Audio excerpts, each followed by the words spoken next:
Hello everyone. आज हम ICSE board की 9th क्लास का बायोलॉजी का फर्स्ट चैप्टर पढ़ेंगे, the cell. What is a cell? जैसे एक बिल्डिंग होती है, बहुत बड़ी बिल्डिंग है, वो एक छोटी छोटी ईंट से मिलकर बनी है, तो उस पूरी बिल्डिंग का बेसिक यूनिट क्या है? ईंट है। वैसे ही एक लिविंग ऑर्गेनिज्म की जो बेसिक यूनिट होती है, सबसे छोटी यूनिट होती है, वो सेल होती है। तो what is cell? Cell is the basic structural and functional unit of living organism life. कि स्ट्रक्चरल और फंक्शनल, जिसकी स्ट्रक्चर भी होती है कुछ और वो कोई फंक्शन भी करती है, तो वो स्मॉलेस्ट यूनिट है लाइफ की। तो जो सेल है उसकी डिस्कवरी सबसे पहले रॉबर्ट हुक ने 1665 में की थी। और जो ये सेल थी, ये थी डेड सेल की। अगर डेड सेल पूछे या फिर डायरेक्ट सेल पूछे कि सेल की डिस्कवरी किसने की या फिर डेड सेल की, तो वो था रॉबर्ट हुक इन 1665। लिविंग सेल की जो डिस्कवरी की थी वो की थी लीवेनहोक ने।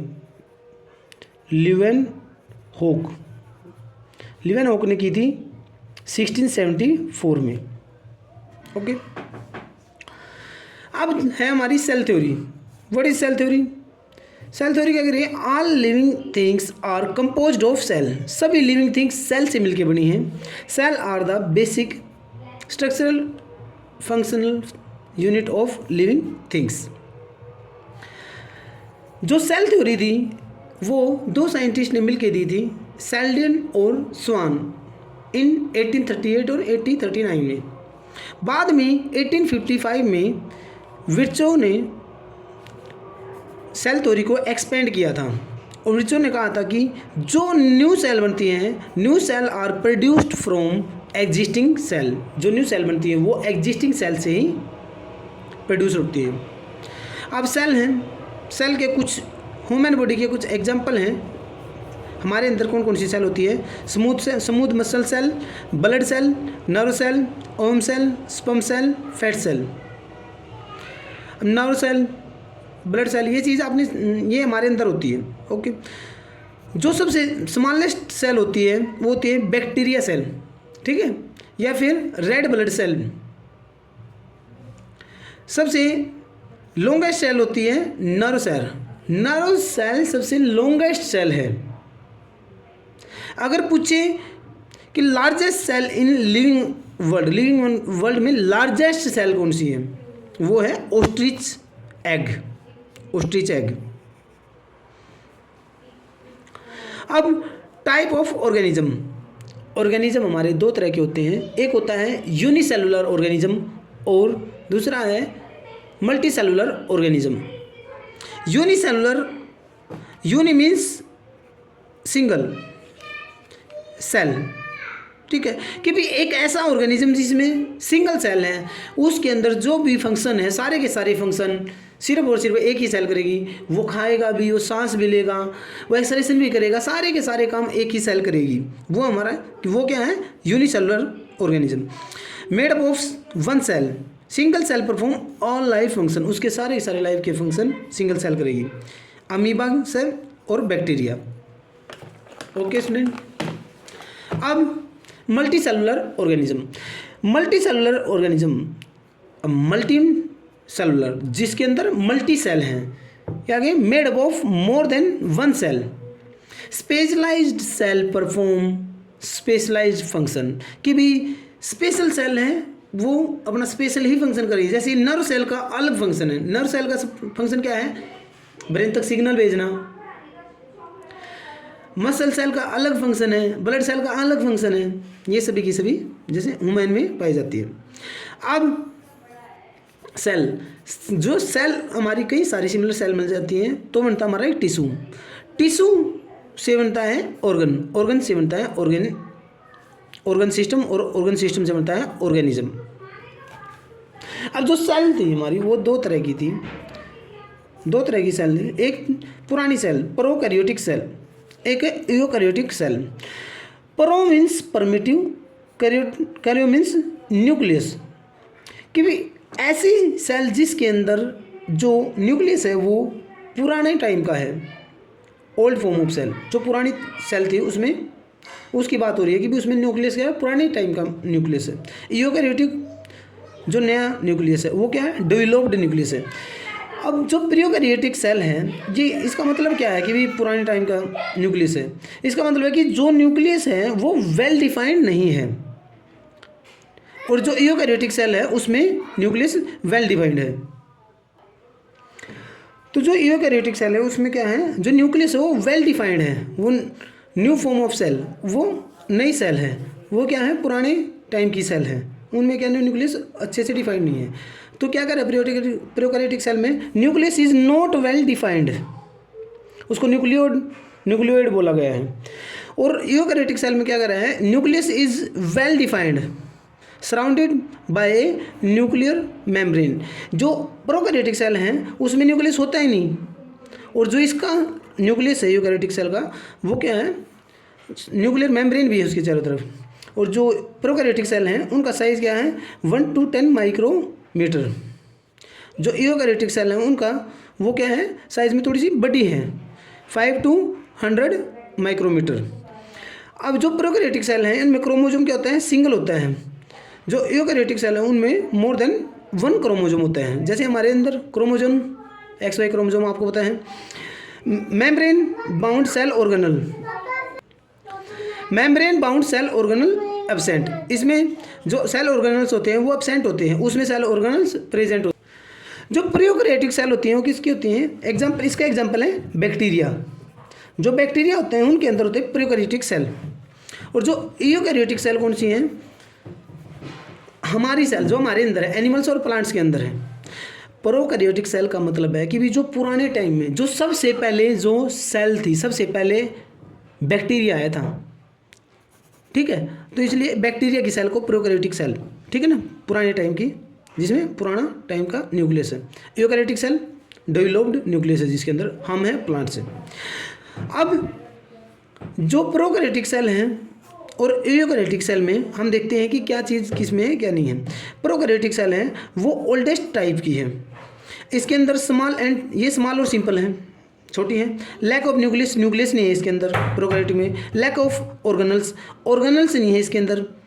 सिंगल सेल है, ठीक है ना, इसके अंदर क्या है, क्रोमोसोम सिंगल है। यूकैरियोटिक सेल क्या कर रहे हैं, evolve from prokaryotic cell. Prokaryotic cell यानी कि प्रोकैरियोटिक न्यूक्लियस, यानी कि भाई ये क्या है, डेवलप्ड हमारा न्यूक्लियस, लार्जर है, मोर कॉम्प्लेक्स है, कंटेन न्यूक्लियस, न्यूक्लियस भी इसके अंदर, ऑर्गेनल्स भी हैं इसके अंदर, राइबोसोम भी है इसके अंदर, ठीक है। और ये क्या है, मल्टी सेलुलर है। अब इन दोनों में कॉमन चीज़ क्या है, दोनों के अंदर DNA भी होता है, दोनों में राइबोसोम भी होता है, दोनों में साइटोप्लाज्म भी है प्लाज्मा और plasma membrane. Okay student, I hope prokaryotic cell और यूकैरियोटिक सेल आपको अच्छे से समझ आ गई होगी। अब जो यूकैरियोटिस हैं वो यूकैरियोटिस क्या बताता, यूकैरियोटिक सेल किसके अंदर है, प्लांट और एनिमल्स के अंदर है। अब प्लांट सेल और एनिमल सेल में हम डिफरेंस देख रहे हैं। प्लांट सेल में सेल वॉल होती है। सेल वॉल क्या होती है, जो सबसे बाहर वाली जो लेयर होती है प्लांट के अंदर, जो सूखी हुई छाल होती है वो होती है cell wall. Cell wall animal के अंदर नहीं होती, एब्सेंट होती है। प्लास्टिड प्लांट्स में है और एनिमल में क्या है, प्लास्टिड एब्सेंट है। सेंट्रल वोक्यूल प्लांट में प्रेजेंट है, लेकिन हमारे अंदर क्या है, सेंट्रल वोक्यूल नहीं है, वोक्यूल्स है कंपेरेटिवली। मतलब प्लांट के अंदर जो सेंट्रल वोक्यूल होता है वो लार्ज होता है, हमारे अंदर स्मॉल होता है। अब जो प्लांट सेल है उसमें nucleus is present at periphery, उसमें साइड में होता है। लेकिन हमारे जो सेल होती है, nucleus present at centre of the cell. जो एनिमल सेल है वो कैसी सेल है, ऐसी सेल है, उसका न्यूक्लियस बीच में होता है। और जो प्लांट सेल है वो थोड़ी ऐसी ही है, ऐसी सेल है, उसका न्यूक्लियस ऐसे यहाँ साइड में होता है। ओके अब cell structure and organisation. Cell structure, ये क्या है, सेल स्ट्रक्चर दिखा रखी है। सेल के बीच में क्या होता है, अभी बताया आपको, हमारी सेल के बीच में सेंटर होता है, और सेंटर में क्या है, न्यूक्लियस है। सेंटर में क्या है, न्यूक्लियस है, ठीक है। और जो बाहर होती है, जैसे प्लांट सेल होगी, उसमें क्या होता है, बाहर सबसे बाहर सेल वॉल होती है। अब न्यूक्लियस सेंटर में, और जो ये बाहर से ये लेयर है, ये क्या है, ये है प्लाज्मा मेम्ब्रेन या फिर इसको सेल मेम्ब्रेन बोलते हैं। जो सेल मेम्ब्रेन और न्यूक्लियस के बीच में एक फ्लूइड लाइक सब्सटेंस पाया जाता है यहाँ पे, उसको बोलते हैं साइटोप्लाज्म। ये जेली लाइक मटेरियल होता है साइटोप्लाज्म, ठीक है। अब न्यूक्लियस, ठीक है, क्या कह रहे हैं, cell wall is outer structure in plant, plant के अंदर पाई जाती है जो आउटर स्ट्रक्चर होती है। Cell wall is formed from cellulose, cellulose से बनी होती है, सेलुलोज प्लांट में पाया जाता है। अब nucleus, nucleus is called brain of the cell. इसका मतलब क्या है कि भाई जो सेल है उसमें जो न्यूक्लियस होता है, nucleus brain of the cell बोला जाता है। क्यों? क्योंकि जो भी सेल को सारी की सारी कमांड देता है वो न्यूक्लियस देता है। डिस्कवरी, जो न्यूक्लियस है उसकी डिस्कवरी की थी रॉबर्ट ब्राउन ने। अब structure double membrane nuclear developed. अब डबल मेम्ब्रेन भी होता है न्यूक्लियस, ठीक है। उसमें क्या होता है, जैसे न्यूक्लियस है, न्यूक्लियस के बाहर क्या होती है, न्यूक्लियर मेम्ब्रेन भी होती है।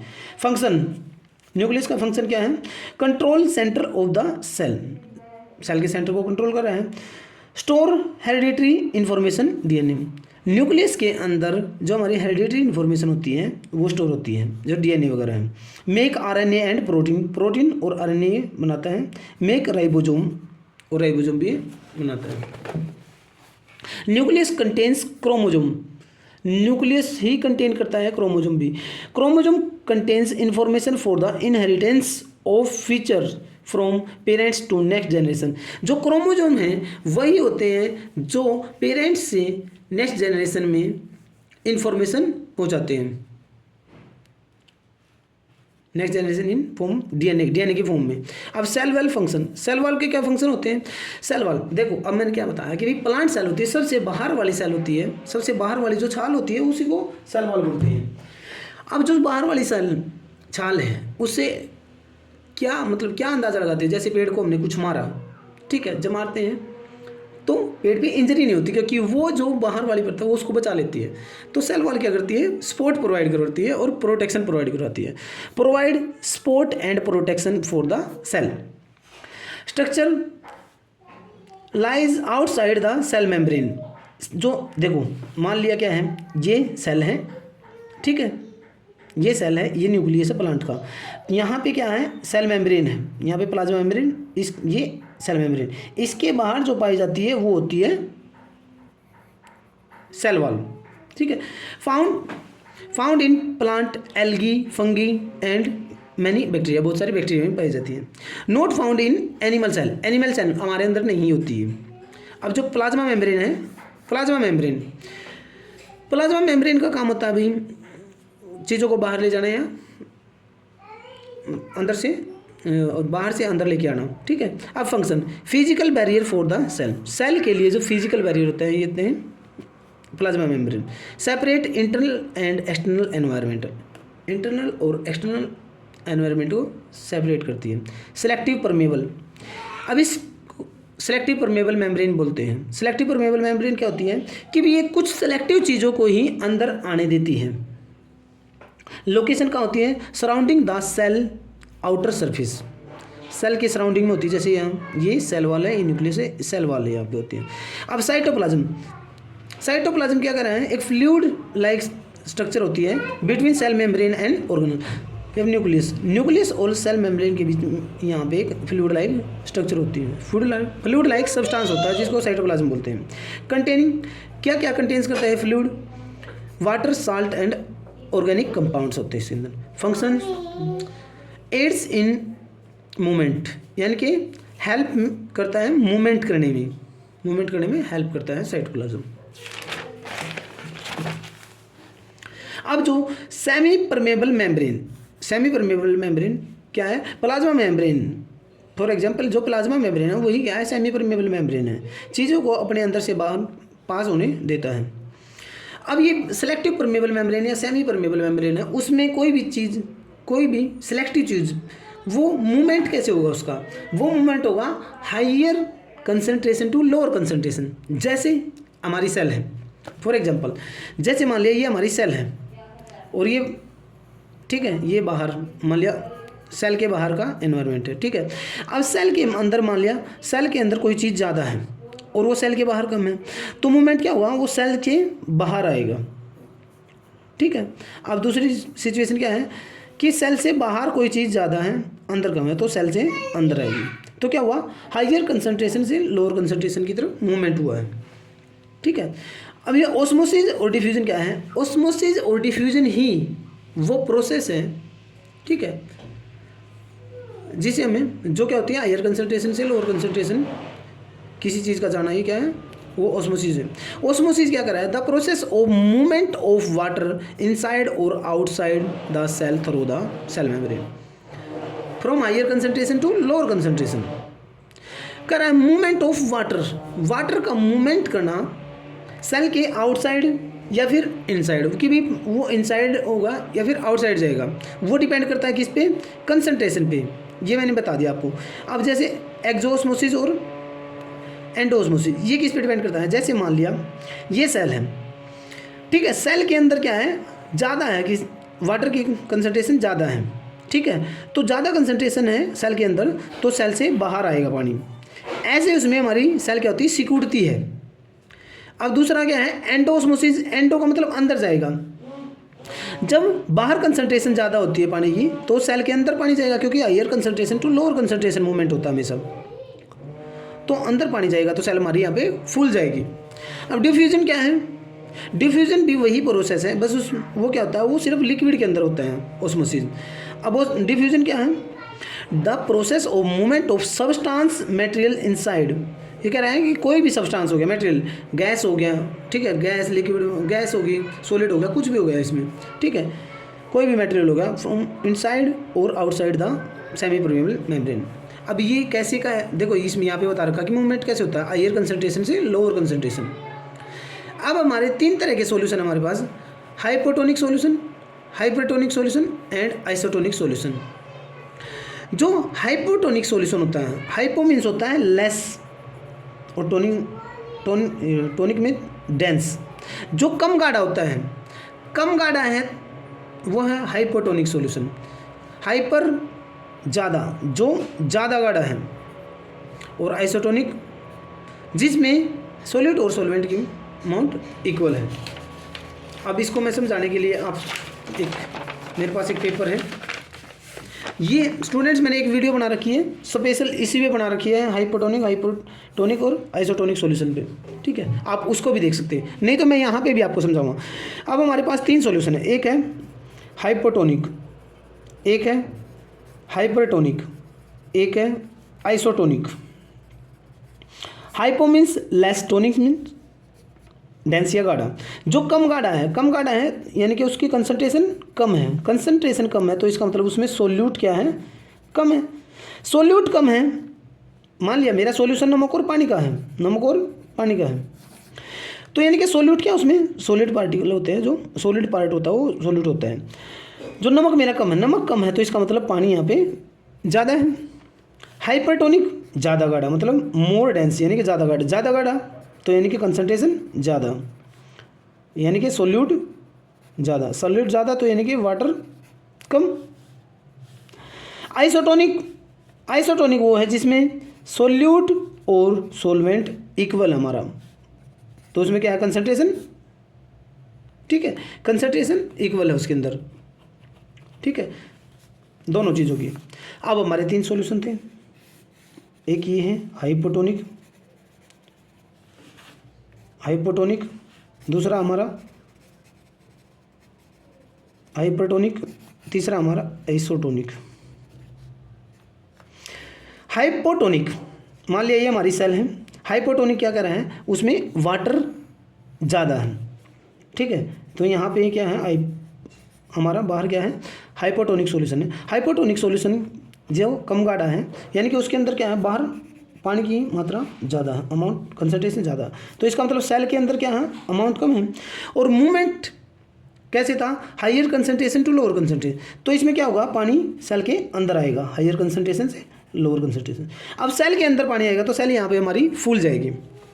दूसरा हाइपरटोनिक सॉल्यूशन, हाइपरटोनिक सॉल्यूशन क्या है, मान लिया हमारी सेल है, हाइपरटोनिक सॉल्यूशन कह रहा था कि ज़्यादा गाढ़ा था, उसमें इसका मतलब पानी कम है, तो ये हाइपरटोनिक सॉल्यूशन, इसके अंदर पानी क्या कम है, पानी इसके अंदर कम है, तो इसका मतलब हमारी सेल के अंदर ज़्यादा पानी, सेल में ज़्यादा पानी तो हायर कंसंट्रेशन सेल के अंदर है, तो बाहर पानी मूवमेंट होगा, बाहर पानी का मूवमेंट होगा, और बाहर पानी आएगा तो हमारी सेल सिकुड़ जाएगी।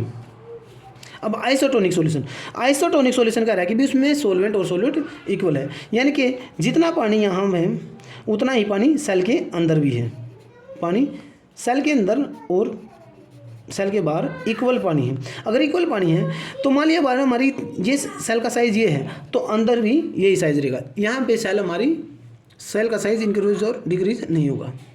ओके स्टूडेंट, आई होप आप बहुत अच्छे से समझे होंगे। Thanks for watching video, please like and subscribe.